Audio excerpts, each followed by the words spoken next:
Әңгіме Канадада өтеді. Әңгіме жас жұбайлардың кемпингке орын іздеуінен басталады. Бір кезде олар бұталармен дерлік жасырынып қалған тар жолдан өтіп бара жатады, бірақ бірдеңе оларды артқа бұрылып, сол жолға бұрылып көруге мәжбүр етеді. Осы шағын шешім оларды тыныштығымен таң қалдыратын, бейбіт демалысқа өте ыңғайлы көрінетін әсем жерге алып келеді. Олар демалып, жан-жақтың тыныштығынан ләззат ала бастайды. Алайда тыныштық ұзаққа созылмайды. Алыстан қару асынып, күдікті адамдар тобы жақындап келе жатады. Жас жігіт оларға қарай жүреді, мүмкін бұл жай ғана түсініспеушілік шығар деп ойлайды.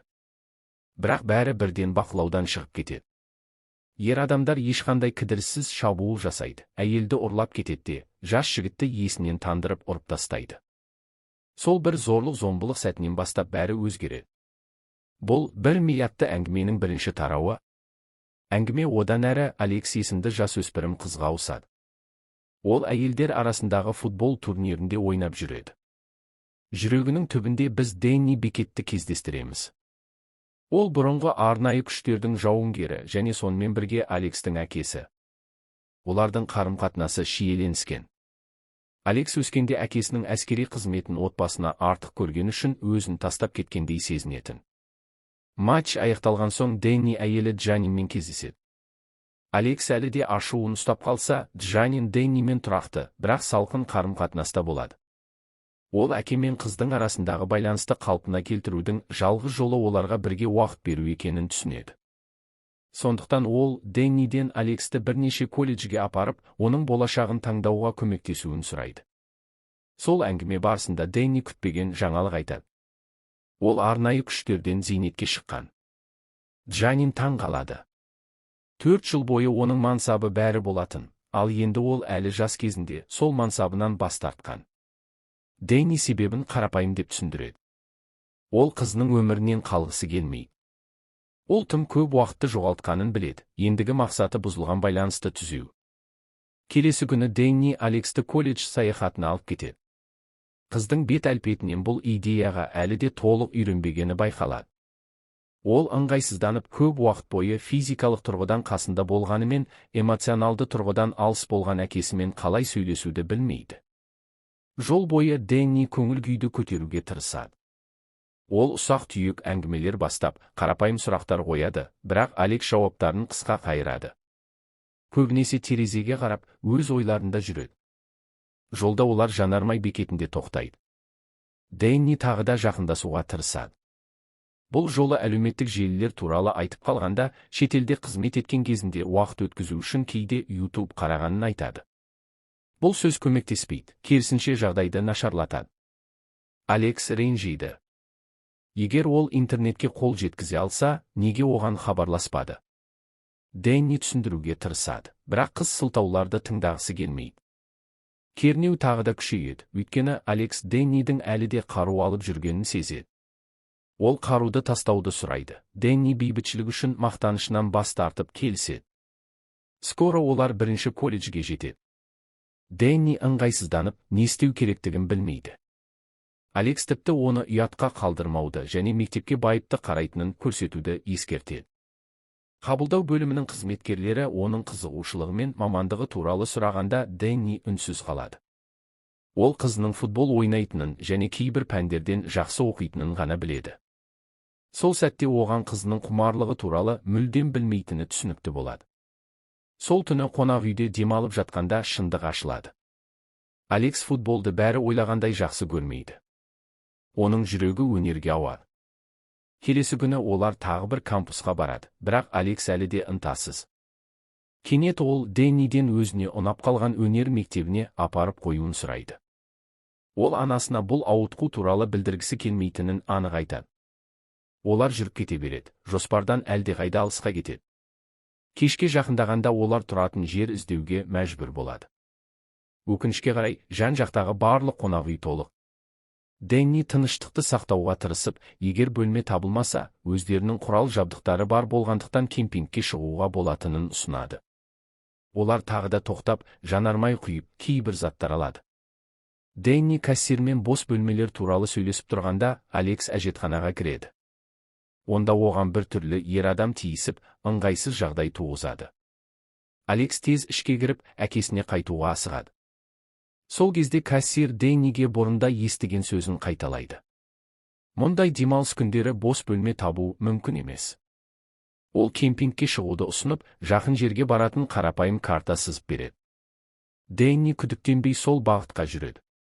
Ол жолға назар аударып, адаспауға тырысады. Ақырында олардың көлігі сирек пайдаланылатын тар жолға бұрылады. Жолдың соңында олар оқшауланған кемпингке жетеді. Жер тыныш әрі күтпегендей әдемі, тіпті шынайы емес сияқты. Олар көліктен түсіп, айналаны мұқият қарап, шатыр құра бастайды. Бәрі орнына келген соң Алекс заттарын ішіне орналастырады. Біртіндеп атмосфера босаңсиды. Саяхатта алғаш рет бәрі дерлік қалыпты сияқты. Дэнни осы сәтті пайдаланып, қызына жақындайды. Жұмсақ дауыспен оның жұмыстарын көрсетуді сұрайды. Алекс алдымен кідіреді, бірақ кейін бірнеше эскизбен суретін шығарады. Дэнни шынайы таңғалады. Бұл оның қызының бұрын мүлдем көрмеген жағын алғаш рет көрген сәті. Сол тыныш сәтте ол қызы туралы қаншалықты аз білгенін түсінеді. Бірақ тыныштық ұзаққа созылмайды. Олар отын жинап жүргенде ағаштардан әлсіз дыбыс шығады, біреу алыстан бақылап тұрғандай. Дэнни дереу сергек болып, дыбыс жаққа бірдеңе лақтырады. Жауап болмайды. Бір сәт ол бұл тек қиял шығар деп ойлайды. Сосын көлеңкеден қозғалыс байқайды, әрі бір ғана емес. Ол Алекске қашып, артына қарамауды бұйырады. Бірнеше секундтан кейін бәрі хаосқа айналады. Көліктері жоқ. Бейтаныс адамдар Алексті ұстауға тырысады. Дэнни бірден қорғап шабуыл жасайды. Олар орманның тереңіне қарай қашады, қуғыншылардан мүмкіндігінше алыстап кетуге тырысады. Ақырында олар үңгірдің ішіне паналайды. Қараңғыда Алекс кездейсоқ адам бас сүйегін көріп, үрейленеді. Дэнни оның аузын жауып, дыбыс шығармау үшін ұстайды. Қорқыныштың ортасында Алекс кінәлі сезінеді. Ол Дэннидің қаруды көлікте қалдыруын талап еткенін еске алады, енді қорғануға ештеңе жоқ. Дэнни оны жұбатады. Бұл оның кінәсі емес.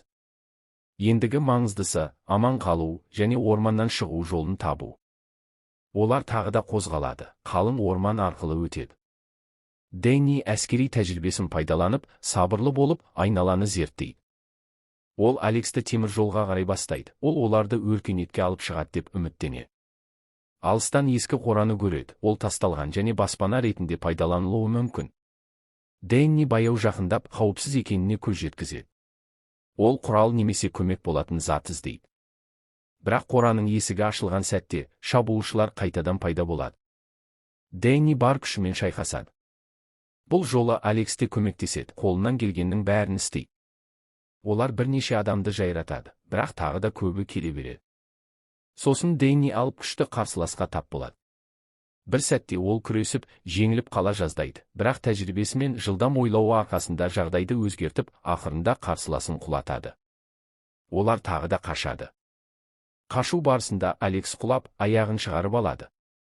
Ол ауырады, бірақ эмоционалдық соққы одан да ауыр. Ол әкесінің адамдарды өз көзімен өлтіргенін көрген. Дэнни оны құшақтап, бәрін қызының қауіпсіздігі үшін істейтінін еске салады. Екінші жағында ұрлаушылар ашуға толы. Бірнеше адамдары Дэнниден қаза тапқан. Бір сәт олар аңшылықты тоқтатуды ойлайды, бірақ қолсыз қайту мүмкін емес.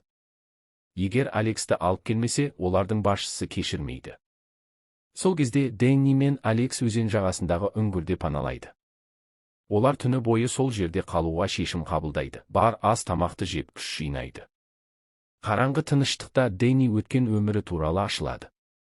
Ол соңғы миссиясы туралы айтады. Ол қамауда қалған бейбіт тұрғындарды құтқарғысы келген, бірақ қолбасшысы қатаң бас тартқан.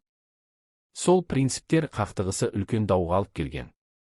Сол кезден бастап Дэнни өзінің ар-ұжданы қызметімен сәйкес келмейтінін сезінген.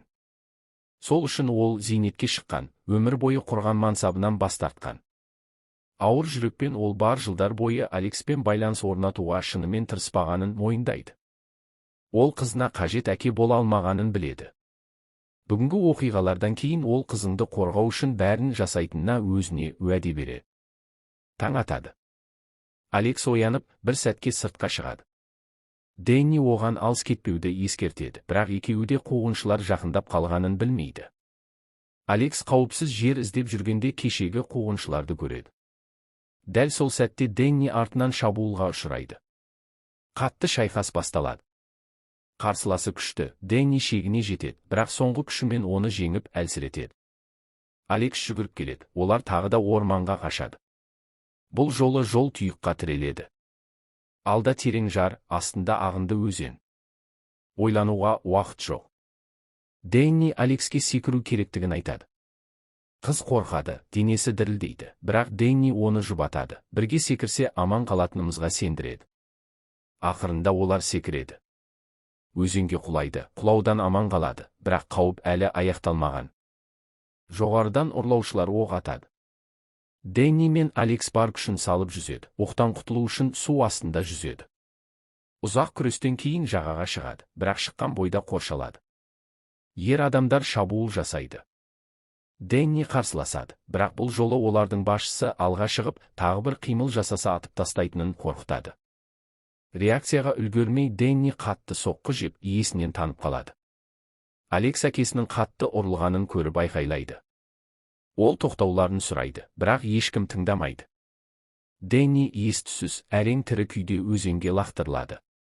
Бірнеше минуттан кейін су ішінде әрең есін жиып, Дэнни Джаниннің сөздерін еске алады. Алексті қандай жағдай болса да қорға. Сол естелік оның ішінде бірдеңені оятады. Ол өзін мәжбүрлеп оятады, жағаға шығады, басындағы жарақатты тексереді. Ауыр, бірақ өлімге әкелмейді. Тыныс алып, не болғанын қайта ойлайды. Жерді, өзенді зерттеп, сабырланады да ұрлаушылардың ізімен жүреді. Сол уақытта Алекс алыс үйге апарылады. Ішінде Стэнли тобының тағы бір құрбаны болып шыққан әйелді кездестіреді. Әйел үмітсіз, қашу мүмкін емес деп ойлайды және Алекске тағдырына көнуге кеңес береді. Көп ұзамай Стэнли келеді. Тыныш, бірақ қорқынышты. Ол Алексті зияны тимейтінін уәде етеді. Сосын шын ниетін ашады. Ол Алексті өз ұрпағын жалғастыру үшін пайдаланбақ. Оның айтуынша, олардың тайпасы жойылуға жақын, өйткені өңірдегі әйелдер дұрыс бала көтере алмайды. Бірақ Алекс бағынбайды. Ол қысқа сәтті пайдаланып, Стэнлиге шабуыл жасап, бар жылдамдығымен қашады. Сол кезде Дэнни Стэнлидің адамдары жиналған қонысқа жетеді. Ол мұқият бақылап, дұрыс сәтті күтеді. Сәт түскенде ол бірден соққы береді. Стэнлидің адамдары бірінен соң бірі құлайды. Шайқас қатты өршиді. Сол уақытта Алекс жүгіріп бара жатып, қорқынышты шындықты түсінеді. Бұл жер теңізбен қоршалған алыс арал. Айқын шығу жолы жоқ. Ол үмітсіздікке түсіп, жауыз және бейтаныс әлемде тұзаққа түскенін сезінеді. Қоныста Дэнни Стэнлидің бірнеше адамдарын қолға түсіріп, Алекстің қайда екенін айтуды талап етеді. Олар ынтымақтаспай, оны мазақ етеді, қызыңды енді көрмейсің дейді. Дэннидің ішінде ашу өршиді. Ол біреуін қысымға алады. Олар үндемей, Алексті қорлағанда ол шыдай алмай, күштірек басады. Ақырында біреуі мойындайды. Алекс аралда. Ақпарат әлі бұлыңғыр, сондықтан Дэнни қысымын күшейтеді. Ақырында шындық шығады. Алекс Стэнлидің ұрпағын жалғастыру үшін бала тууға тиіс. Мұны естіген Дэнни бірден Стэнлимен байланысады. Алексті тірі екеніне көз жеткізіп, айқын ескерту береді. Стэнлидің өз ұлы Дэннидің қолында, егер Алекске бірдеңе болса, салдары болады. Бұл қорқыту Стэнлиді қалтыратады. Ол, Дэннидің бос сөз айтпайтынын біледі. Дэнни Стэнлиден Алексті өзімен бірге әкелуді және ұлын аман сақтағысы келсе келісім орнына жеке келуді талап етеді. Көп ұзамай Стэнли адамдарымен келісілген жерге келеді. Дэнни дайын тұр, үлкен қақтығыс болатынын біледі. Ақырында екі жақ бетпе-бет тұрады. Стэнли адамдарына сыртта қалуға бұйырады да Алекспен бірге алға шығады. Кернеу өте жоғары. Дэнни мен Стэнли қаруларын көтеріп тұр, келісім бұзылған сәтте әрекет етуге дайын. Дэнни Стэнлидің бұраланған логикасын түсінбейді, ал Стэнли өзін басқаша көреді. Ол өңірдегі химиялық зауыттардың ластануын кінәлайды, сол себепті әйелдер қауіпсіз босана алмайды дейді. Оның ойынша, сырттан әйелдерді ұрлау тайпаның жойылмауының жалғыз жолы. Ұзақ және ауыр үнсіздікте Стэнли ақырында Алексті Дэнниге береді. Сонымен бірге өз ұлының тірі екенін растайды.